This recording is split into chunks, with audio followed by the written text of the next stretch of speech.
untuk membuat laporan yang baru ini ke terkait dengan pasal-pasal tambahan yang sudah kita pernah bicarakan waktu di konferensi. Salah satunya mungkin ada yang teman-teman pernah masih ingat lah gitu kan.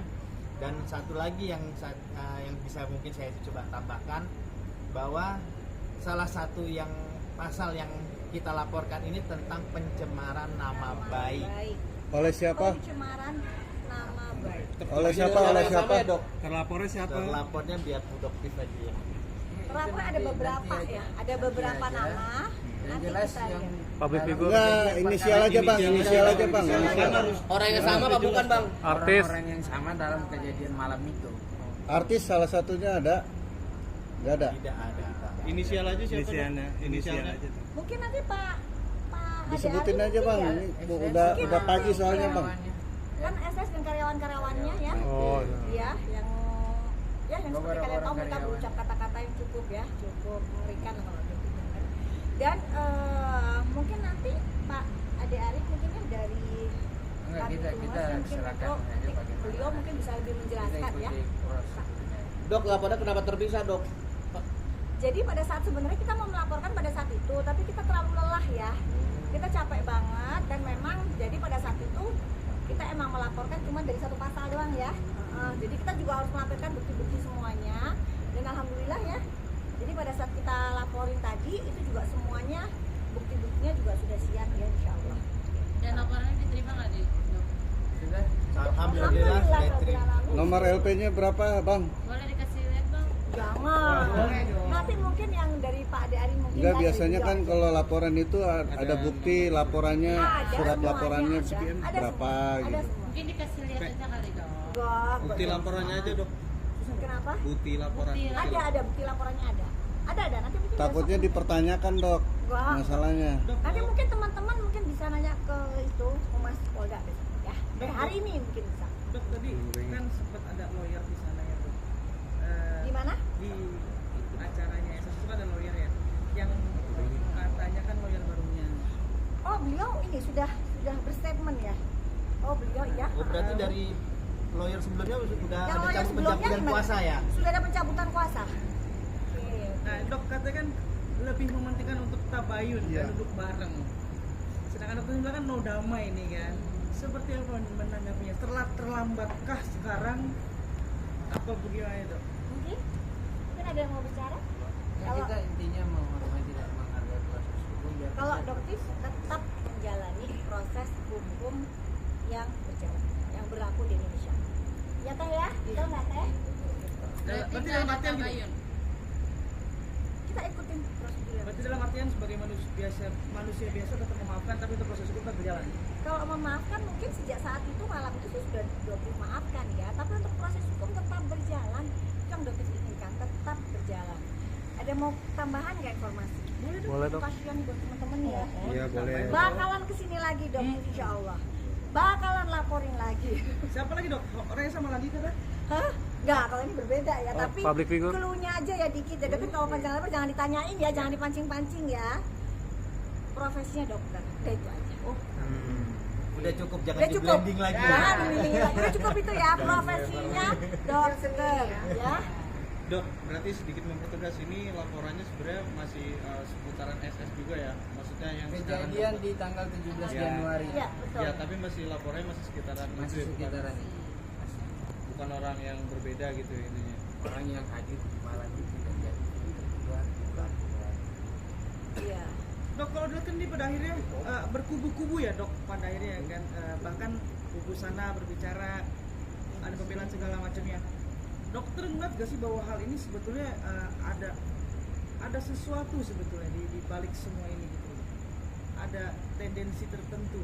Enggak, dokter di sini tidak mau berasumsi, tidak mau beropini, karena selama ini yang dokter sampaikan itu harus by data, fakta by data. Jadi yang dokter sampaikan tidak pernah, oh dokter asumsinya begini, opininya begini, dokter tidak pernah mau ke arah situ. Berarti dalam artian dokter ini sebenarnya hanya ingin membuat dunia skincare sehat-sehat dan lebih baik. Dari awal misinya dokter seperti itu, ingin membuat kolam skincare di Indonesia, bisnis skincare Indonesia menjadi biru lagi, gitu. Yang alhamdulillah sekarang sudah mulai membiru, Dan tidak akan pernah berhenti ya dok. akan tetap terus. Dok tapi Ingat di ya, namanya masyarakat Indonesia dilindungi oleh Undang-Undang Perlindungan Konsumen. Selama undang-undang itu masih diberlakukan, maka semua warga negara Indonesia berhak untuk berbicara sebagai seorang konsumen. Dok, di sini tapi kan masih ada pro kontra ya terkait dokter sendiri yang review. Artinya ada pihak juga mungkin melalui netizen harusnya dokter melaporkan dulu ke BP POM terkait Coba mungkin yang bagian Undang-Undang Perlindungan Konsumen yang mengerti.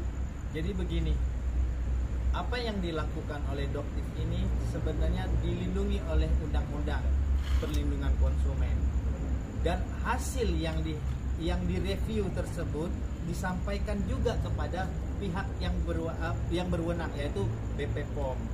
Dan di situ apapun yang dihasilkan dari hasil review itu sebenarnya tidak ada yang salah, tidak ada yang melanggar aturan, dan pihak BP POM sendiri juga tidak mempermasalahkan sebenarnya bahwa ini suatu bentuk pengawasan dari masyarakat terhadap produk obat atau makanan yang beredar di masyarakat, apalagi mengandung atau mempunyai kandungan bahan kimia yang bisa merusak kesehatan para pemakainya, konsumen. Nah, untuk itu apa yang dilakukan oleh Doktif ini sama sekali tidak ada bertentangan dengan undang-undang satupun, dan juga aturan BPOM tidak ada sama sekali yang menyebutkan bahwa setiap orang tidak boleh melakukan review. Itu aja dari saya. Apalagi Doktif menyertakan hasil data lab, ya. berarti pihak BP POM sendiri terlihat terkesan lambat atau gimana sehingga akhirnya Doktif dokter tidak mau melakukan berkomentar soal itu, tapi hal itu. yang jelas yang Doktif rasakan di kepemimpinan Prof Taruna yang 3 bulan ini itu cepat banget. Ya, jadi Doktif tidak mau membandingkan dengan yang dulu ya, tapi yang sekarang yang Doktif lihat itu beda banget. Yang di 3 bulan dan 4 bulan ini. Jadi setiap kita ada laporan itu langsung ditindaklanjuti. Jadi nggak lama. Sanksinya sendiri buat mereka apa dari BP POM? Sudah adakah? Mungkin nanti Badan POM ya, kalau Doktif kan tidak, Itu mungkin masuk bukan ke ranahnya Doktif untuk tahu. kewenangannya BPOM. Dok, tapi ini kan terkait skincare ini kan melalui pabrik ya, pembuatannya ya. Betul. Nah, apakah pabrik itu yang patut juga dipersalahkan karena kan hanya bagi pemilik skincare itu kan hanya membuat sebuah kayak semacam ramuan aja gitu. Nah, mungkin nanti juga itulah yang menjadi kewenangan Badan POM untuk menyelidiki. Gitu. Jadi Doktif di sini tidak mau berasumsi atau beropini karena ada badan, lembaga, instansi negara yang memang memiliki wewenang untuk melakukan itu. Di sini Doktif hanya menyampaikan hasil data lab dari produk yang Doktif beli sendiri, Doktif uji sendiri, dan Doktif sampaikan ke publik. Hanya itu aja batasannya. Oke dok, ini kan ada bilang kalau skincare itu kan memang kayak niacinamide gitu kan segala macam, itu kan mana cukup lumayan mahal ya dok, karena itu datang bukan dari Indonesia ya. Bukan, kalau bahan bakunya niacinamide itu sangat murah sekali ya. Sangat murah sekali. Kita bisa hitung $15 per kilonya. Sedangkan untuk satu krim itu kan membutuhkan niacinamide paling hanya sekian persen, maksimal di angka 10-15%. Itu kita bisa hitung berapa. Dalam satu kemasan misalnya dia di 30 gram. Niacinamide adalah bahan baku yang selama ini menurut Dokter paling murah di antara bahan aktif skincare yang lain. Berarti dalam artinya sebetulnya sesungguhnya untuk membuat skincare itu yang sehat pun nggak terlalu mahal ya dok, seperti itu. Jadi tergantung racikannya. Kalau misalnya dia mengandung banyak bahan aktif, apalagi bahan aktifnya termasuk kategori yang memang lumayan agak tinggi harganya, ya itu mungkin bisa jadi agak lumayan tinggi. Tapi kalau misalnya kandungannya hanya berputar di seputar niacinamide dan bahan-bahan yang mungkin agak sulit ya Dokter jelasin di sini. Tapi yang jelas harga niacinamide memang di kisaran $15 per kilo. Ya. Berarti intinya dokter tidak akan pernah berhenti ya dok untuk Insya Allah membuat skincare tidak. lebih baik ya? Ya, insya Allah tidak. Dan mohon doanya ya. Mohon doanya juga teman-teman, wartawan dan masyarakat Indonesia untuk mengawal ya, betul ya. Untuk mengawal kasus ini karena kita melihat emang cepat banget terjadi. Dok, gimana tapi hari ini yang di sana lagi ada yang open Lagi happy ya, deh, lagi Dok. happy dokter. Wah, kok. Nyala. Seperti apa nih dokter? Enggak Melihat apa-apa sih, karena kan masing-masing orang punya usaha masing-masing ya. Jadi mungkin ya itu salah satu usaha yang ingin beliau tekuni, ya silahkan. Dokter tidak ingin ikut campur di bisnis itu, silahkan. Cuman mungkin ya kalau reseller, distributor yang merasa dirugikan, mungkin kan lebih mudah ya untuk melakukan komplain, karena kan tempatnya udah ada, mungkin kan di situ. Ya, Dok, oke, ya. ya. Dok. Maaf kalau salah-salah ya. tambahan, Dok. Maaf kalau Mungkin sampai malam begini. kejadian yang di stasiun televisi sama seorang host DP gitu, dokter lagi menjelaskan sesuatu edukasi gitu, tapi kayaknya kurang maksimal ya, karena mungkin dibicarain, mungkin bisa gimana tanggapannya, Dok? Masalah yang apa ya? Kalau Yang di- masalah yang di masalah DP. dengan Mbak DP, Doktif sudah nggak mau bahas lagi, kan sudah ada di akunnya Doktif ya, sudah Doktif bahas, sudah cukup Doktif jelasin, dan Doktif nggak mau lagi membahas tentang Mbak DP lagi, ya. Dan yang jelas, yang tadi Doktif rasakan pada saat Doktif di mana ini, pada saat tadi sebelumnya, iya, di Krimum ya tadi ya, melakukan BAP, itu Doktif juga tidak ada masalah pada saat menggunakan topeng. Jadi untuk Karen Delano ya, jadi bahkan kepolisian pun tidak melarang Doktif menggunakan topeng pada saat pemeriksaan. Jadi di sini adalah kebebasan berekspresi dari seluruh warga negara Indonesia, ya. Jadi tidak ada juga ya Mas Karen Delano, Mas kan ya panggilannya ya, Mas Karen Delano untuk menanyakan kenapa tidak bisa lepas topeng, kenapa itu adalah hak asasi dan itu adalah kebebasan berekspresi yang dilindungi juga oleh hukum di negara Indonesia. Oke. Ya, Karena, oke ya. Oke, Dan makasih, sebelumnya mohon Dokter. maaf kalau ada salah-salah kata dan kami semua ya. Dan teman-teman harus pulang jam segini ya. Oke. Ya, terima kasih.